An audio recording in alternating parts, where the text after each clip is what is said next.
వాక్య భాగంలోకి వెళ్దాం. పరిశుద్ధ లేఖన భాగంలో నుంచి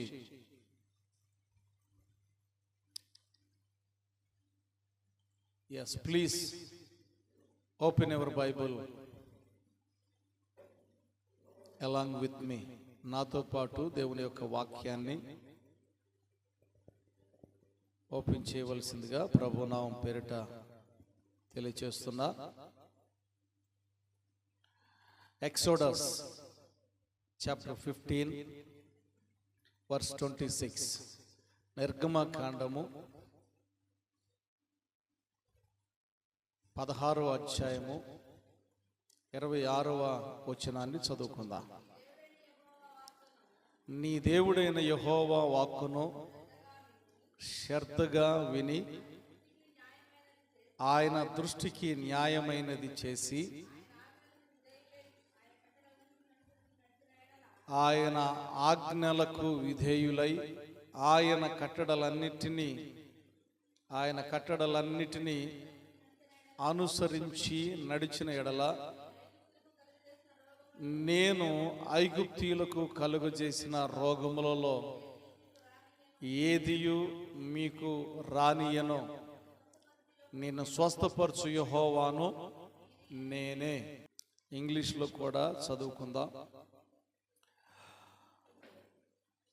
If you willing diligently listen to his voice of the Lord your God and do what which he right in his eyes and give ear to his commandments and keep all his statutes, I will put none of the disease on you that I put on the Egyptians, for I am the Lord your healer. దేవుని యొక్క వాక్యము చెప్పబడినటువంటి మాట ఏంటంటే, మీరు దేవుని యొక్క వాక్కు శ్రద్ధగా వినిన ఎడల. ఎలాగో వినాలంట? దేవుని యొక్క వాక్కు శ్రద్ధగా వినిన ఎడల ఆయన స్వస్థపరిచేటటువంటి దేవుడు. అలాగే మరి ఒక సందర్భంలో డిటోర్నమీ చాప్టర్ 28 వర్స్ 1, ద్వితీయోపదేశ కాండము 28:1 చదువుతారా?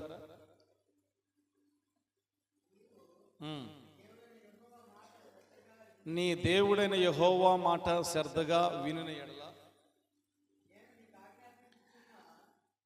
నేడు నేను నీకు ఆజ్ఞాపించుచున్న ఆయన ఆజ్ఞలన్నిటినీ అనుసరించి నడుచుకుని ఎడల నీ దేవుడైన యెహోవా భూమి మీదనున్న సమస్త జనుల కంటే నిన్ను హెచ్చించును. Right. So here we can see that Deuteronomy, it says that if you listen his word diligently and he will set you high above all the nations in the earth. భూమి మీద ఉన్నటువంటి సమస్త జనుల కంటే నిన్ను అధికముగా హెచ్చించేటటువంటి దేవుడు. So the today topic is listen his word diligently. దేవుని వాక్కును శ్రద్ధగా వినాలి. We have to listen his word diligently. ఆయన వాక్కును శ్రద్ధగా వినాలి. ఒకటి, ఆయన వాక్కును శ్రద్ధగా వింటే ఐగుప్తీయులకు కలుగు చేసినటువంటి రోగములో ఏది కూడా మీ యొద్దకు రానియను. రెండు, సెకండ్ వన్,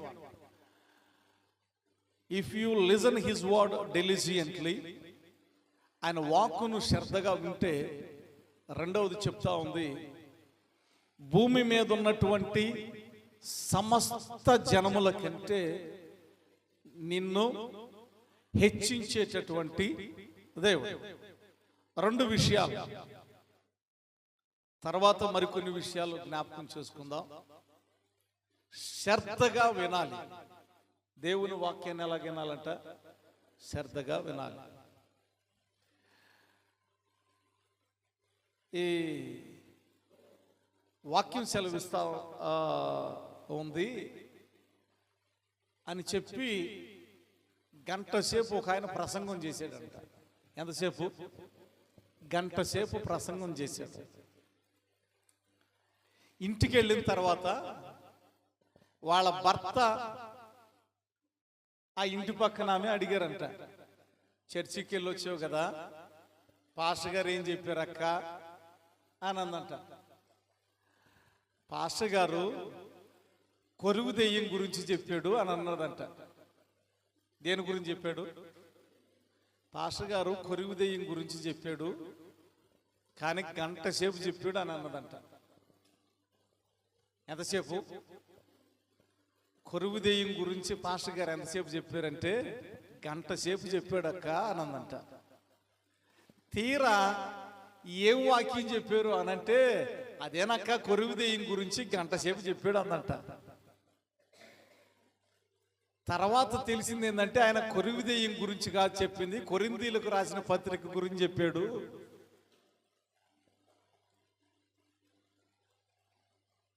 అంటే శ్రద్ధగా దేవుని వాక్యాన్ని వినకపోతే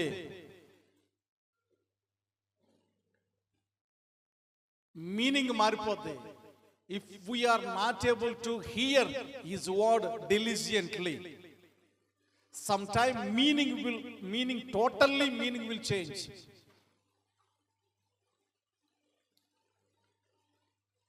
డాక్టర్ ఆపరేషన్ చేస్తాడు.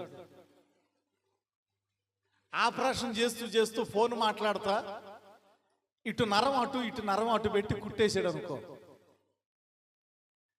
శరీరంలో ఏదో ఒకటి చచ్చుబడిపోతుంది. డ్రైవింగ్ చేసేవాడు డ్రైవింగ్ చేయకుండా దిక్కులు చూస్తా నడుపుతా ఉన్నాడు అనుకో, గమ్యానికి చేరతామో లేదో తెలియదు.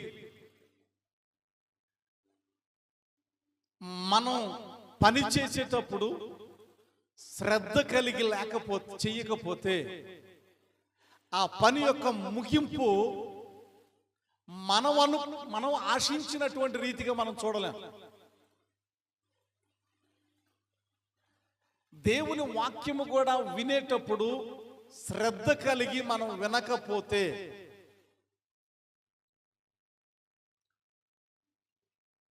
మనం ఆ మీనింగ్ మారిపోతే, వాక్యంలో ఏమనుంది? స్వస్థపరచు యెహోవాను నేనే అని ఉందా లేదా? ఉంది. అది శ్రద్ధగా విని అలాంటి వాక్యాలు అనేకమైన ఉన్నాయి. కొన్ని పరిస్థితులలో ఆ వాక్యాన్ని మనం జ్ఞాపకం చేసుకొని, దేవా నీ వాక్యం ఇలాగ సెలవిస్తా ఉంది అని ఆ వాక్యం ప్రకారంగా ప్రభువుని అడిగితే ప్రభువు ఇస్తాడు. ఆ వాక్యం మనకు తెలియకపోతే ఏం చేస్తాం? ఏం చేయలేం. కనుక దేవుని వాక్యాన్ని శ్రద్ధ కలిగి వినాలి. We have to listen the word of God with a faithfully and with understanding, with a obedience. శ్రద్ధగా దేవుని యొక్క వాక్యాన్ని వినేటటువంటి వారముగా ఉండాలి. వాక్యం సెలవిస్తా ఉంది, దేవుని యొక్క వాక్యమును శ్రద్ధగా మనం వినినట్లయితే ఐగుప్తీయులకు దేవుడు అనుగ్రహించినటువంటి రోగములో ఏది కూడా మీకు రానీయడు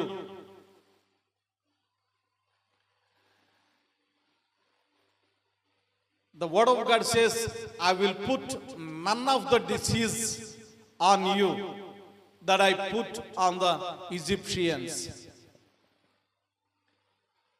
ఐగుప్తీయుల రోగం ఏది కూడా నేను అంటనేను. మనందరికి తెలుసు, మోషే నాయకత్వంలో నడుస్తూ ఉన్నారు. ఎక్కడి నుంచి? ఐగుప్తు నుంచి ఇశ్రాయేలీలు కనానుకు, పాలు తేనెలు ప్రవహించే ప్రాంతానికి నడుస్తూ ఉన్నారు. ఈ ఐగుప్తు నుంచి బయలుదేరిన తర్వాత ఎర్ర సముద్రం ఎదురుగా వచ్చింది. వెనకమాల శత్రువులైనటువంటి ఐగుప్తీయులు తరుముతా ఉన్నారు. మోషే కంగారు పడుతులా. ఎవరు కంగారు పడుతున్నారు? ఇశ్రాయేలీలు కంగారు పడుతూ ఉన్నారు.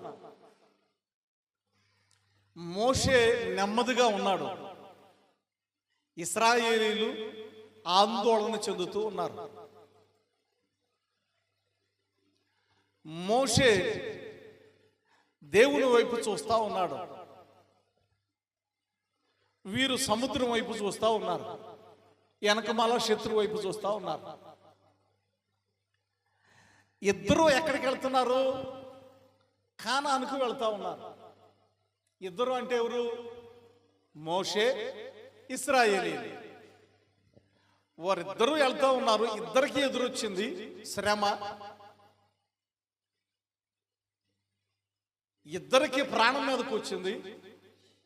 ఇంకా వారు అన్న మాట ఏంటంటే, అక్కడ మేము చనిపోతే మమ్మల్ని పాతి పెట్టుకోవటానికి సమాధులు లేవనా, మమ్మల్ని ఇక్కడ దాకా తీసుకొచ్చావు అని ప్రాణం భీతితో తల్లడిల్లిపోతూ, ఆందోళన చెందుతూ, కలవరం చెందుతూ ఉన్నారు. అదే ప్రయాణంలో ఉన్నటువంటి మోషే నెమ్మదిగా ఉన్నాడు.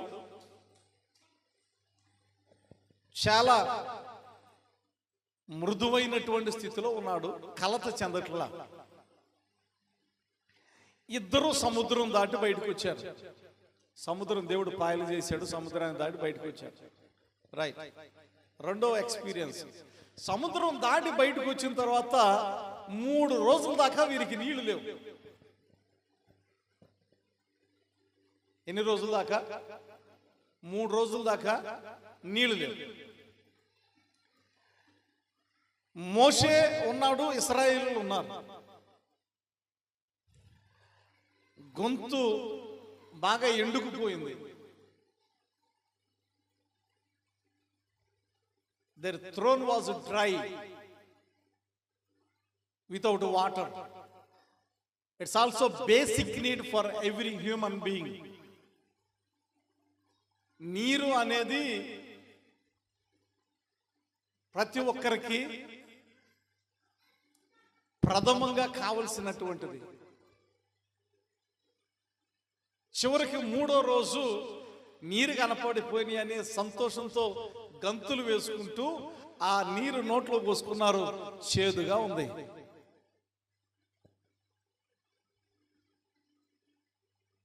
The water is a bitterness. చేదుగా ఉంది.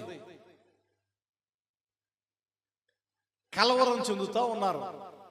చచ్చిపోతానేమో అనుకున్నారు.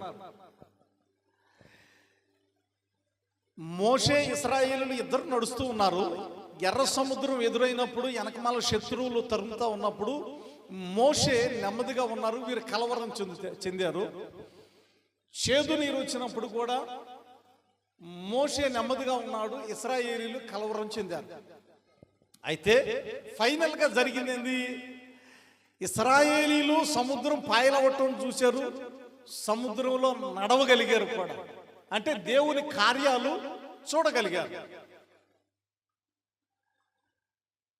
మోషే కూడా దేవుని కార్యాలు చూడటం మాత్రమే కాదు, కానీ దేవుని యొక్క మార్గాలను ఆయన కనుగొనగలిగాడు. వీరు కార్యాలను కనుగొన్నారు. మోషే మార్గాన్ని కనుగొన్నాడు. మోషే కారణం ఏంటంటే, మోషే శ్రద్ధ కలిగి దేవుని యొక్క వాక్యాన్ని వినేవాడు. మన మాటలు ఆలకిస్తున్నా, చెవులు గలవాడు వినుగా. మోషే దేవుని యొక్క వాక్యం ఎడల శ్రద్ధ కలిగి ఉన్నాడు. ఇశ్రాయేలీయులు దేవుని యొక్క వాక్యం ఎడల శ్రద్ధ కలిగి లేరు. వారిలో ఉన్నటువంటి అవిశ్వాసంలో ఉన్నటువంటి వారి మాటలు వీరు కూడా విని ఆందోళన చెంది, కలవరం చెంది లేనిపోయిన బీపీలు, రోగాలు తెచ్చుకున్నారు. ఇప్పుడు కలవరం చెందేవాడు ఎక్కువ కాలం బతుకుతాడా, నెమ్మదిగా ఉండేవాడు ఎక్కువ కాలం బతుకుతాడా? నెమ్మదిగా ఉన్నవాడే ఎక్కువ కాలం బతుకుతాడు. కానీ ఇద్దరు ప్రయాణంలో ఉన్నారు. ఆ మాట చూద్దాం. కీర్తనల గ్రంథం 103లో ఉంటుంది చూడండి. కీర్తనలు 103లో ఉంటుంది ఆ మాట. శామ్స్ 7వ వచనం.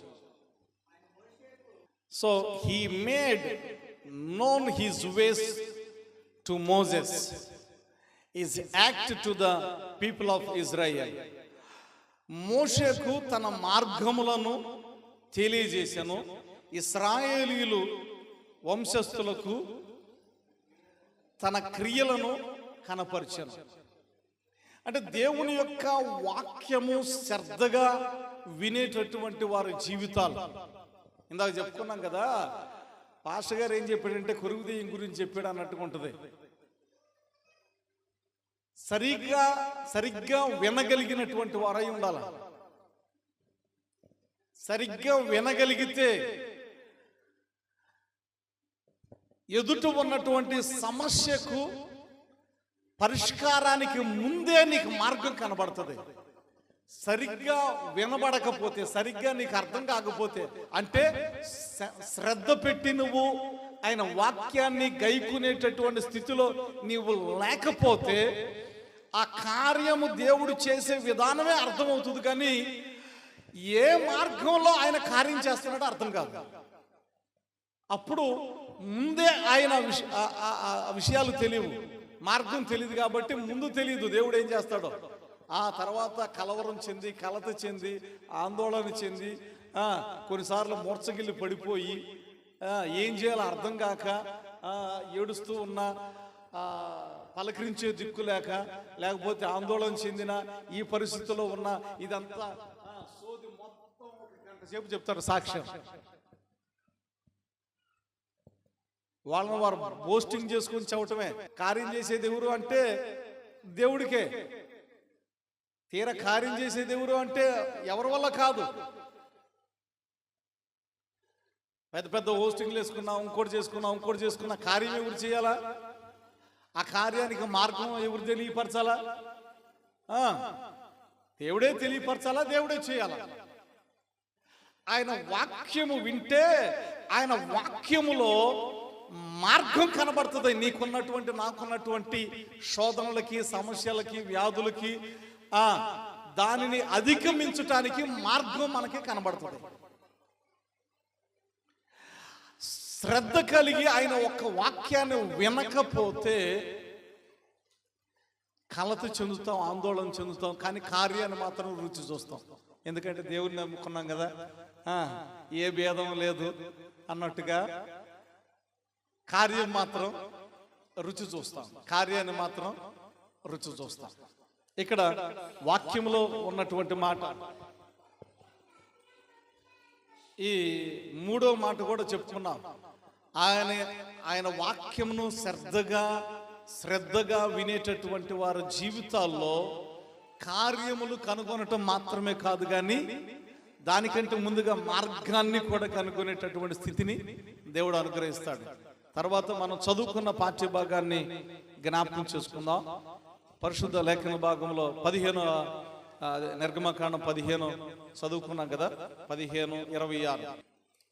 శ్రద్ధగా ఆయన వాక్కును విని ఆయన దృష్టికి న్యాయమైనది చేసి ఆజ్ఞలకు విధేయులై ఆయన కట్టడలన్నిటినీ అనుసరించి నడిచిన ఎడల ఆయన స్వస్థపరిచే దేవుడై ఉన్నాడు. ఏమై ఉన్నాడు? స్వస్థపరిచే దేవుడై ఉన్నాడు. ఒక ఆయన ఈ ప్రాంతంలోని హైవేలో వెళ్తే కనబడతా ఉంటాడు. నేను ట్రైనింగ్ అయిన కొత్తలో చందోలు వచ్చా పరిచర్య దగ్గరికి. అక్కడ ఉన్నటువంటి ప్రాంతంలో పరిచర్య చేద్దామని చందోలు వచ్చా. చందోలు నుంచి రేపల్ వెళ్ళా పాస్టర్స్ ఫెలోషిప్ మీటింగ్కి. రేపల్ ఏది గాస్పల్ ఫర్ ఏషియా BCI. రేపల్ వెళ్తే అక్కడ ఒక పాస్టర్ గారు వాక్యం చెప్పడానికి స్పెషల్గా గెస్ట్గా ఇన్వైట్ చేయబడ్డారు. నెత్తి మీద చేయి పెట్టి ఆయన ఇట్లాగా నెడతా ఉన్నాడు. ఆయన ఇట్లా నెడతా ఉంటే ఆయన వెనక్కి నడుస్తూ ఉన్నాడు. నెడతా ఉన్నాడు, వెనక నడుస్తూ ఉన్నాడు. వెనక నడుస్తూ ఉన్న వ్యక్తి ఇట్లా నెట్టుకుంటా వస్తా ఉన్నాడు. కొంచెం స్పీడ్ పెంచాడు నెడతాం. వెనక్కి ఎంత స్పీడ్గా నడతాం, వెనక్కి ఎంత స్పీడ్గా నడుస్తాం. వెనక్కి నడవలేక డబేల్ మని పడిపోయాడు. అందరూ చప్పట్లు కొడతా ఉన్నారు, అందరూ దేవుని స్తుతిస్తూ ఉన్నారు. నాకు అనిపించింది, దేవుడు ఈ లోకానికి వచ్చింది మనుషులను పడగొట్టడానికి వచ్చాడా, మనుషులను నిలబెడటానికి వచ్చాడా నాకు తెలియదు అంతగా. అప్పుడు ప్రార్థన చేయటమే తెలియదు నాకు. ఎట్లాగా రోగులు ఎవరైనా వస్తే వాళ్ళ కోసం ఎట్లా ప్రార్థన చేయాలి తలాతోక తెలియదు. కానీ ఒక ప్రశ్న వచ్చింది, దేవుడు పడగొడటానికి పిలిచాడా, మనల్ని నిలబెడటానికి పిలిచాడా అనిపించింది. సో పడగొడతా ఉన్నాడు. 2-3 చోట్ల అడిగా, అయ్యా ఎందుకు పడుతున్నారంటే దెయ్యాలు ఉంటాయండి, అపవిత్రాత్మలు ఉంటాయి, అందుకే పడతారు అని అన్నాడు. అంటే నేను అనుకున్నాను, మా సంఘంలో ఎవరికి ఆ దెయ్యాలు లేరు నాయనా, వాళ్ళ సంఘంలో అంతా దెయ్యాలే ఉన్నారేమో. ఎవరున్నారు? వాళ్ళ సంఘంలో అందరు దెయ్యాలు ఉన్నారేమో. దేవుని దయ వల్ల వాక్యాన్ని శ్రద్ధగా వింటున్నారండి. ఏదన్నా బలహీనత వస్తే వాక్యాన్ని ఎత్తి ప్రార్థన చేస్తాం. అయ్యా స్వస్థపరుచు యెహోవాను నేనే అన్నారు కదా, మీరు పొందిన గాయములలో మాకు స్వస్థత ఉందన్నారు కదా. యేసయ్య నీ వాక్కు ఇప్పుడు ఈ వ్యక్తిని, ఈ బలహీనంగా ఉన్న వ్యక్తిని దర్శించును గాక అని ప్రార్థన చేస్తాం. వాక్యాన్ని శ్రద్ధగా విన్నాం కాబట్టి. వాక్యాన్ని శ్రద్ధగా వినకపోతే వాళ్ళు చేసే ప్రార్థన కూడా అర్థం కాదు. నెడతా ఉంటారు, లాగుతూ ఉంటారు, పీగుతూ ఉంటారు. స్వస్థత కలగాలి అంటే ఇక్కడ వాక్యం చెప్పినటువంటి మాట నువ్వు శ్రద్ధగా ఆయన వాక్యం వింటే చాలు, ఇంకేదో చేయాల్సిన అవసరం లా. స్వస్థత కోసం ఏం చేయాలా? ఎల్లండి పలానా పాస్టర్ చేత నెత్తిమే చేయి పెట్టుకోండి అని ఉందా? ఎల్లండి పలానా పాస్టర్ చేత నెత్తిమే చేయి పెట్టుకోండి తగ్గుద్దని ఉందా? లేకపోతే ఆయన వాక్యాన్ని శ్రద్ధగా ఆలకించండి అని ఉందా? మా నోరు తెరవండి, చెప్పండి ఆ మాట. వాక్యాన్ని శ్రద్ధగా వింటే స్వస్థత వస్తుందని ఉందా వాక్యంలో? లేకపోతే పాస్టర్ గారి చేత చేయి పెట్టుకొని పడిపోండి అప్పుడు స్వస్థత వస్తుందని ఉందా? శ్రద్ధగా వినండి, వింటే చాలు. వాక్యాన్ని శ్రద్ధగా వింటే చాలు. ఐగుప్తు 10 తెగుళ్ళు రప్పించాడు కదా, కొన్ని తెగుళ్ళు రప్పించాడు కదా. అలాంటివి ఏ తెగులు కానీ, ఏ బలహీనత కానీ, ఏ రోగాలు కానీ రప్పించను. ఒకవేళ రోగం వచ్చినా నేను స్వస్థపరుస్తా.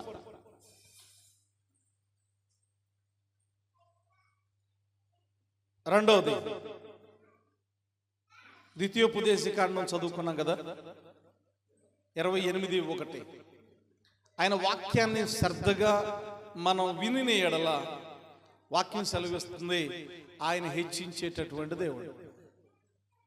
ఒకసారి అనిపిస్తుంది, అరే అనవసరంగా హైదరాబాద్ వదిలిపెట్టుకొని వచ్చామా అనిపిస్తుంది. పరిచర్య చూస్తే ఏముంది అన్నట్టుగా అనిపిస్తుంది. అయితే ఈ రోజు నాకు అనిపించింది ఏందో తెలుసా? 31 మందిని దైవజనులను చేసినాం. హల్లెలూయా. ఒక 30 మంది విశ్వాసులు వస్తే ప్రయోజనం ఏంటి? 31 మంది ద్వారా 31 సంఘాలు కట్టబడతాయి. Until now we made 31 disciples through this small ministry. That means They are going to establish 31 churches. కోటి రూపాయలు అయింది. It's taken 1 crore rupee to construct this all. నా జీవితంలో ఒక 500 నోటు చూస్తానా లేదా అనుకున్నా. గాస్పల్ ఫర్ ఏషియా నుంచి బయటకు వచ్చేసిన తర్వాత ఇక విశ్వాసంతో చేసుకుందాంలే, దేవుడు ఒక భారాన్ని ఇచ్చాడు, దర్శనం ఇచ్చాడు, సరే చేసుకుందాం అనుకున్నాం. కానీ జిఎఫ్ఏ అప్పుడు సపోర్ట్ చేసేది కొంచెం, ఇప్పుడు ఏ సపోర్ట్ లేదు. ఒక 500 నోటు చూడగలుగుతానా లేదా అనుకున్నా. కోటి రూపాయలు పెట్టి కట్టడానికి ఎట్లాగొచ్చినాయో ఏదో తెలియదు, కానీ మొత్తానికి 26 పిల్లర్స్, 26 పిల్లర్స్, మొత్తం 8 సెంట్లో పడింది.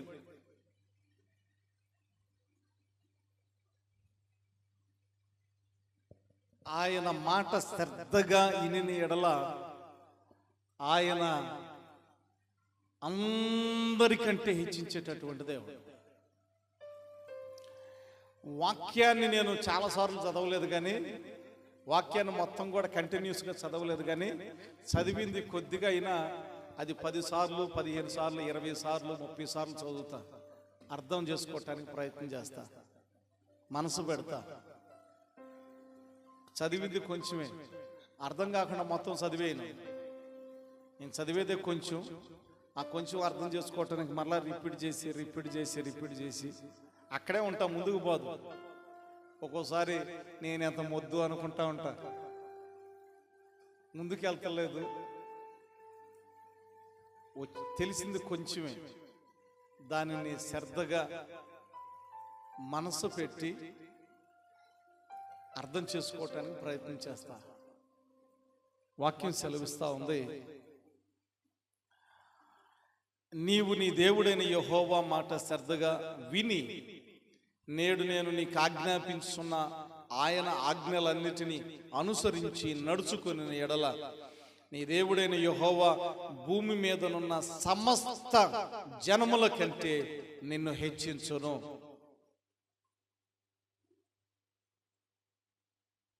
The word of God says, and if you faithfully obey his voice of the Lord, if you obey voice of the Lord,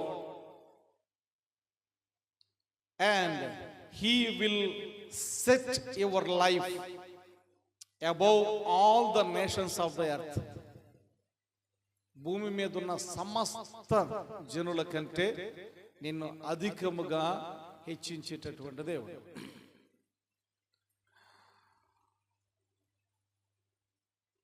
దేవుని యొక్క వాక్యాన్ని శ్రద్ధగా వినాలి. అంటే దేవుని యొక్క వాక్యము మొదటి కీర్తనలో కూడా ఉంటుంది. ఈ 2వ వచనములో యెహోవా ధర్మశాస్త్రమునందు ఆనందించుచు దివారాత్రులు దానిని ధ్యానించువాడు ధన్యుడు. అంటే అలాగ నువ్వు ధ్యానించట్లేదు, అలాగ నువ్వు చదవట్లేదు, శ్రద్ధ నీవు చూపట్లేదు అనంటే నీవు ఈ ఆశీర్వాదాలకు అర్హుడువు కాదు అని అర్థం. కనుక దేవుని యొక్క వాక్యాన్ని శ్రద్ధ కలిగి వినాలి. అలాగే ఈ మరికొన్ని సందర్భాల్లో శ్రద్ధ కలిగి వినాలి అనేటటువంటి మాటలో సామెతల గ్రంథంలో కూడా చూస్తాం. సామెతల గ్రంథం 10వ అధ్యాయం 4వ వచనంలో చూస్తాం, బద్ధకముగా పనిచేయువాడు దరిద్రుడగును, శ్రద్ధ కలవాడు ఐశ్వర్యవంతుడగును. శ్రద్ధ, డెలిజియంట్లీ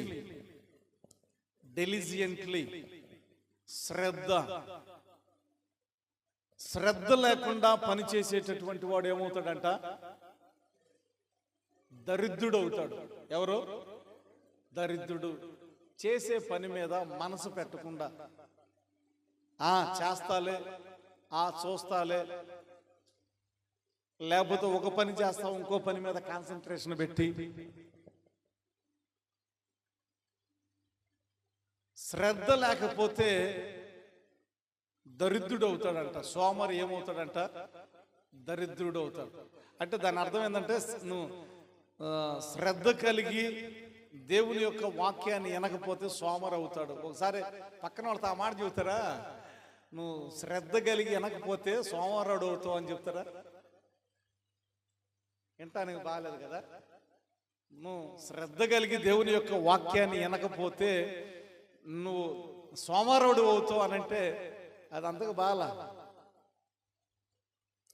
కానీ శ్రద్ధ కలిగి కొంతమంది చెప్తూ ఉండేటటువంటి మాట ఏంటంటే నేను దేవుని పెట్టినండి, దేవుడు నాకు ఇస్తా ఉంటాడు, నేను పని చేయను. సోమరిపోతులాగా ఇంటికాడ కూర్చుంటా ఉంటారు.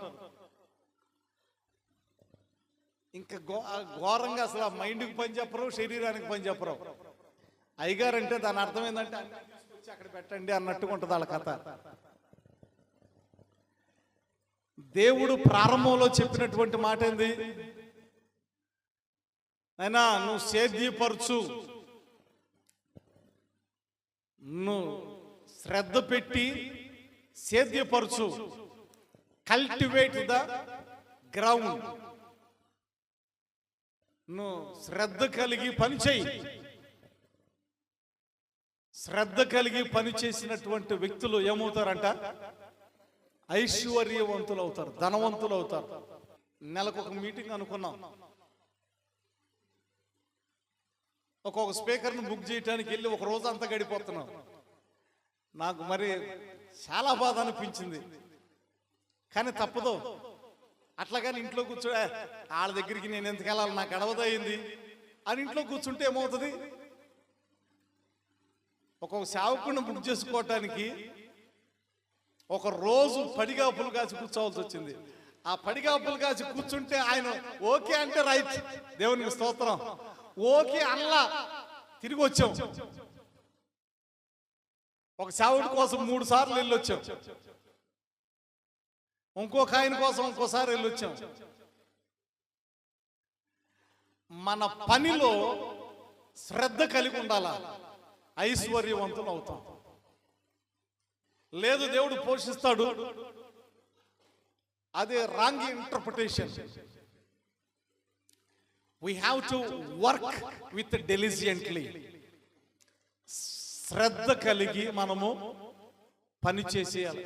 శ్రద్ధ అనేటటువంటిది ఉండాలి. మనం ఏదైనా చేయని. మరొక సందర్భాన్ని సామెతల గ్రంథంలో 13:4 కూడా మరొక మాట ఉంటుంది. 13:4 సోమరి ఆశపడును గాని వాని ప్రాణమునకేమీ దొరకదు, శ్రద్ధ కలవారి ప్రాణము పుష్టిగా నుండును. దేవునికి స్తోత్రం. శ్రద్ధ కలిగి పనిచేసేటటువంటి వాని ప్రాణము పుష్టిగా ఉంటుంది. కొంతమందికి శరీరమే పుష్టిగా ఉంటుంది, ఆత్మ పుష్టిగా ఉండదు. సో శ్రద్ధ కలిగి పని చేయాలి. ఎందుకు వచ్చిన బాధలో, ఎందుకు వచ్చిన సమస్యలు నాకే వచ్చినాయి అనుకుంటే ఎట్లాగా? దేవుడు చేయమన్నది. He already commanded to cultivate the ground. సేద్యపరచు, పని చేయి, ప్రతిఫలం ఆశించు. పని చేయకుండా, నీ పని మీద శ్రద్ధ లేకుండా, డ్రైవింగ్ మీద శ్రద్ధ లేకుండా నడిపించేవాడు ఏమవుతుంది?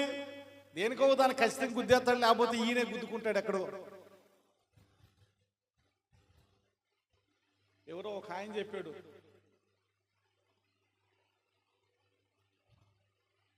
ముప్పై మీద వెళ్ళేటప్పుడు అంట, నేను రెడీగా ఉన్నా, 30 మీద వెళ్ళేటప్పుడు అంట, నడిపించు నానావా, ఇది కారులో, నడిపించు నానావా నడి సంద్రమున దేవా నవజీవన మార్గమున నా జన్మ ధరింప.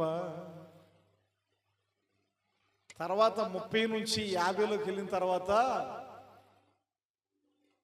ఇంకో పాట అందుకున్నాడు. ఇంకో పాట,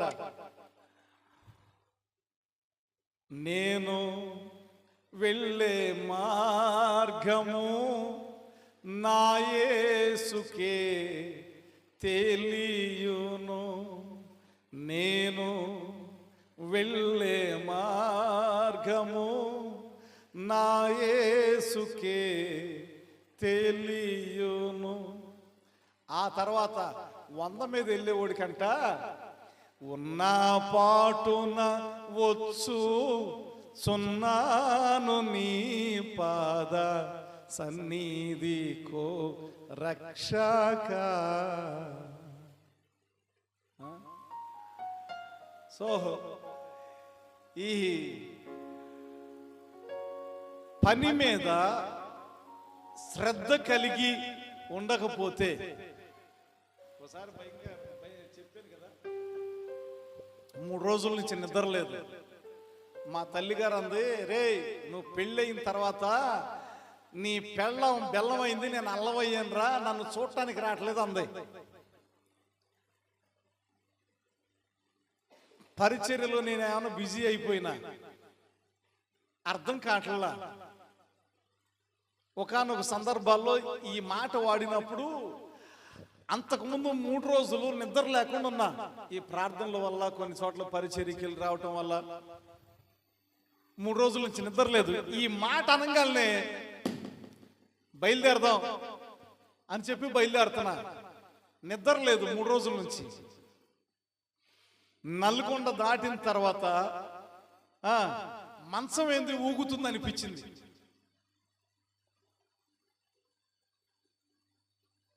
మంచం ఏంది ఊగుతుంది అనిపించి, ఏం బేబీ మంచం ఏంది ఊగుతుంది అని లెగిసి చూస్తే నేను కారు స్టీరింగ్ ఉంది నా చేతిలో. ఈ కాలు ఆ స్టీరింగ్ అది రేసింగ్ మీద ఉంది. ఆ బరువు అంతా దాని మీద యాక్సిలేటర్ మీద పడి 120 స్పీడ్లోకి వెళ్తుంది. అది ఎంత స్పీడ్లోకి? 120. రోడ్డు దాటి కింద నడుస్తూ ఉంది. ఏది మామూలు కారు అయితే ఓకే, ఈకో 120 వెళ్తా ఉంది. ఇట్లాగ తిప్పా. ఆ స్పీడ్ లో ఇట్లా తిప్పేసరికి గిరా గిరా గిరా గిరా గిరా గిరా 3 సార్లు అట్లా తిరిగి అక్కడ యూటర్న్ ఉంది. దేవుని స్తోత్రం. దేవుడు ఎంత కనికరించాడు, ఎంత ప్రేమిస్తున్నాడంటే అది తర్వాత చెప్పుకుందాం. 3-4 చుట్లు తిరిగి యువతలు ఉన్నది అవతలకు తిరుక్కుంటూ అవతలకి వెళ్ళి అవతల గుంట్లో పడింది. ఈ గుంట్లో ఇట్లా పడిపోయాం. వెనకమాల అద్దం ఇక్కడ నుంచి ఈ 12, 24 అడుగులు దూరంలో వెనకమాల అద్దం కారుది ఊడిపోయి వెళ్ళిపోయింది. ఎందుకు చెప్తున్నానంటే, నా డ్రైవింగ్ మీద నేను శ్రద్ధ చూపలా. నిద్రపోయేవాడే శ్రద్ధ చూపుతాడు? నిద్రపోయేవాడే శ్రద్ధ చూపుతాడా?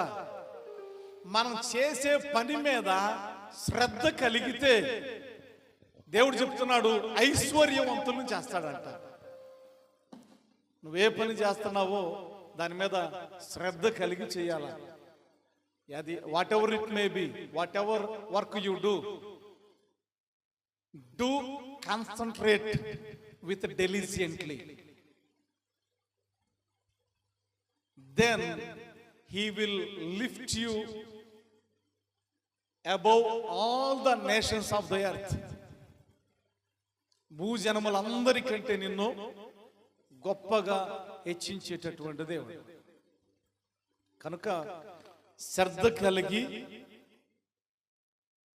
పని చేసేటటువంటి వాడు ఐశ్వర్యవంతుడు అవుతాడు. మరొక మాట జ్ఞాపకం చేసుకుని ముగించుకుందాం. 21వ సామెతల గ్రంథం 21:5.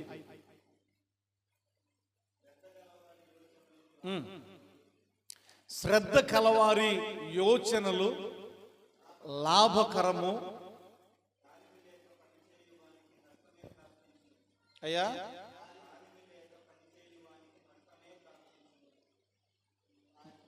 మరల చదువు, స్టార్టింగ్ నుంచి చదువు, ముందు మాట లాభకరము. మరొకటి, శ్రద్ధ కలిగినప్పుడు మనకు కలిగేది ఏంటంటే, మనం ఏ పని అయితే చేస్తున్నామో ఆ పనిలో లాభకరములు మనము రుచి చూస్తాం. లాభము రుచి చూస్తాం అంటే శ్రద్ధ కలిగి పని చేసినప్పుడు ఏ పనిలో కూడా నష్టం అనేది చూడం. ప్రతి పనిలో లాభాన్ని చూస్తాం. కనుక శ్రద్ధ కలిగి మనకు అప్పచెప్పినటువంటి పనిలో బలా నమ్మకమైన మంచి కిషోర్, బలా నమ్మకమైన మంచి క్రాంతి, బలా నమ్మకమైన మంచి ఓడింగ్. సో అలాగన మనం అనిపించుకోగలుగుతాం దేవుని చేత శ్రద్ధ కలిగినప్పుడు, మన పనిలో శ్రద్ధ కలిగినప్పుడు. కనుక పని చేస్తారు అందరూ. ఎవరైనా ముంబైలో ఉండేట ఆయన పేరేం పేరు, అంబానీ. అందరూ అంబానీలు అయిపోలేదు. కారణం ఏంది అని అంటే, అమెరికాలో చాలా మంది ధనవంతులు ఉన్నారు. ఇండియాలో ధనవంతులు అంటే ఒకళ్ళిద్దరని చెప్తాం. కొన్ని దేశాల్లో ధనవంతులు అంటే ఒకళ్ళిద్దరే చెప్తాం. కారణం ఏంటి? ఎవరికి కూడా పనిలో శ్రద్ధ లేదు. అది సణుగుళ్ళు, గొణుగుళ్ళు. ఇప్పుడు మనం మార్గం వెళ్తూ ఉన్నాం. ఇశ్రాయేలు అంతా చెప్పుకున్నాం కదా. ఇశ్రాయేలు వెళ్తున్నారు, మోషే వెళ్తున్నారు. తన పనిలో మోషే ఏం కలిగి ఉన్నాడు? శ్రద్ధ కలిగి ఉన్నాడు. నేను కానాను వెళ్తున్నాను. ఆయన ఎప్పుడు సనుక్కోలా. దేవుని వాక్కు, దేవుణ్ణి నడిపిస్తున్నాడు కాబట్టి ఆయన వాక్కును శ్రద్ధగా వింటూ ఉన్నాడు. కనుక మనము ఏ పని చేస్తున్నా శ్రద్ధ కలిగి చేద్దాం. దానిలో ఉన్నటువంటి లాభకరం, దానిలో ఉన్నటువంటి ఐశ్వర్యం, దానిలో ఉన్నటువంటి హెచ్చింపు, దానిలో ఉన్నటువంటి స్వస్థత, దానిలో ఉన్నటువంటి మాధుర్యం అనుభవించినట్లుగా దేవుడు ఇటు వాక్యాన్ని మన యొక్క ఆత్మీయ మేలులకై దీవించి ఆశీర్వదించునుగాక. ఆమేన్. ప్రార్థన చేసుకుందాం. మహోన్నతుడు, ప్రేమ కనికరము కలిగిన మా తండ్రి, మీకు వందనాలు. నీ దివ్యమైనటువంటి వాక్కులతో నన్ను మమ్మల్ని దర్శించమని, మా ప్రతి పనుల్లో శ్రద్ధ కలిగి చేసేటటువంటి వారముగా మమ్ములను మలచి నడిపించి మహిమను పొందమని యేసయ్య పరిశుద్ధ నామం పేరిట ప్రార్థన చేయుచున్నాము తండ్రి. ఆమేన్. ఆమేన్.